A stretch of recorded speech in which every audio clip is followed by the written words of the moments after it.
Hello and welcome to Frost Over the World. Later in the programme, China and Tibet, global pop star Manu Chao, Nobel Prize winner David Trimble, and the possibilities of war over Arctic fuel rights. But first, Bangladesh, which remains under a state of emergency under its interim government.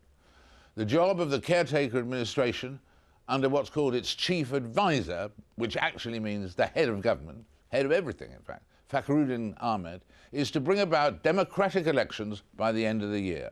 In the meantime, it's trying to root out corruption, which has plagued the country for many years. And thousands of politicians and civil servants have been arrested, including the country's two former prime ministers, Sheikh Hasina and Khalida Zia. I spoke to Fakhruddin Ahmed this week, the chief advisor, the head of the government, and asked him when the state of emergency would be lifted. Well, let me explain a bit the background. You know, the emergency was declared in January 2007, and there are very specific reasons for doing that, to improve the law and order essentially, and to bring the country back to normalcy. Law and order has improved a lot, and even if there is an emergency, you know, this has not been enforced in that sense in many fields. For example, take the case of the press. The press is free. They have been free ever since we came to power, and I have told the press that they can criticize the government as they have been doing, and we benefit from those criticisms also. So we will in any case make it possible for elections to take place and a congenial atmosphere for the electioneering campaign, etc., when that time comes. So we will be looking at all the options of when and how to lift the emergency. We haven't yet fixed the time, but obviously, as I've said, the normal activities have gone on and will be going on. And for election activities, there will be a need to lift some of the curbs on some of the activities that are done prior to elections. And will you be able to hold elections, as people say, in December of this year? Absolutely. That's the sort of the deadline that I have said more than once. And the Election Commission has also announced a roadmap, including other prior steps, which indicate that elections will be held latest by December 2008. And I'm absolutely committed and confident that elections will be held according to that timetable. Do you think the two ladies, the two former prime ministers, will be active in politics, leading their parties by then or not? It all depends. It all depends on several factors. You know, at this point in time, you know, they have been arrested and they are facing trial in courts. So the judicial process will go on, and it's an independent judiciary, and whatever the decision is from the judicial process, we will accept that, and it will depend on the judicial process and the outcome of that process. In addition to the judicial process, you announced just last week more about this Truth Commission. How will that work? Will it be based on the South African model? Well, we have looked at several models, similar models, but basically what people have been telling us that the corruption issue has been really, in a sense, eating away some of the very core of our society. So some of those who have been accused of corruption are going through the normal legal judicial process, and there are others who may be willing to say that yes, we have been involved in some irregular corrupt practices, and to such a commission, if that is set up, and through that they may also be able to come out and go through a kind of a process where at the end of this they will know, and the people will know, that it has been done through a process which is not the legal, absolutely the legal process through the judicial process, but obviously it will be done through a legal process. But if people come before that Truth Commission and admit to their crimes and so on, if they do that, like in South Africa, will they then be forgiven? That is the idea, that they will be forgiven. But as part of this process, there may be some kind of a restriction on their participation in politics for a limited time. I see. But other than that, yes, obviously to the extent that they admit of having indulged in some kind of irregular and corrupt practices of a certain amount of money, yes, they will be forgiven. So could the two former prime ministers, the two Begums, go through that process too and be forgiven?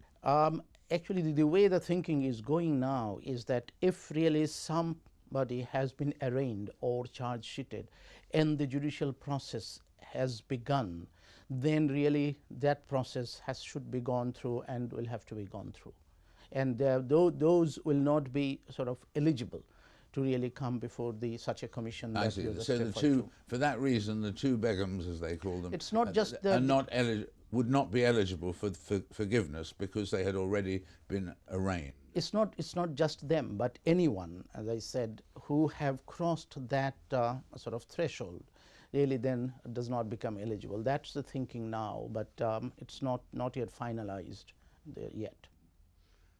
Tell me, there are all these figures in the papers and in the press about the number of people who are detained and so on in Bangladesh at this time. There are figures quoted in the British press of 250,000. Is that correct? No way. They're nowhere near that number. It's not a question of just detention. I think the total number of prisoners in Bangladesh today will not exceed probably 75 or 80,000 people. That's inclusive of those who have even been convicted and who are undergoing trials. So it's a much lower number than what you just mentioned. A much lower number. Much lower number. That's the total. Yeah. So only a handful of those will be under the category they may be detained under a special act.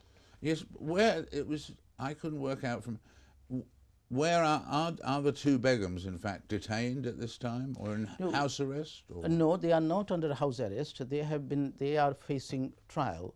So in a sense, they are in a, as we call it, a sub-jail, two special houses, which have been declared as sub-jails. It's like any other under trial person who is then faces trial. So it's not house arrest. And how much corruption do you think there is today compared to when you came to power last January? I think the corruption has started going down, and I think significantly, but it's very difficult to estimate, you know, as I think you will appreciate, by how much it has gone down or what was the level of corruption even earlier.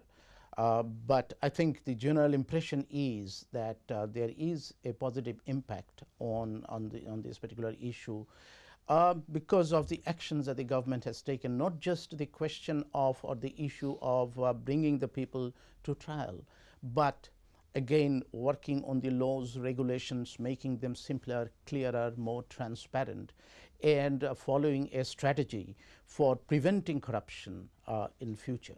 And talking reforming political parties, one way of having a real effect on the system would be if you were to run for the office, form your own party, have your own party, and enter these elections when they take place in December.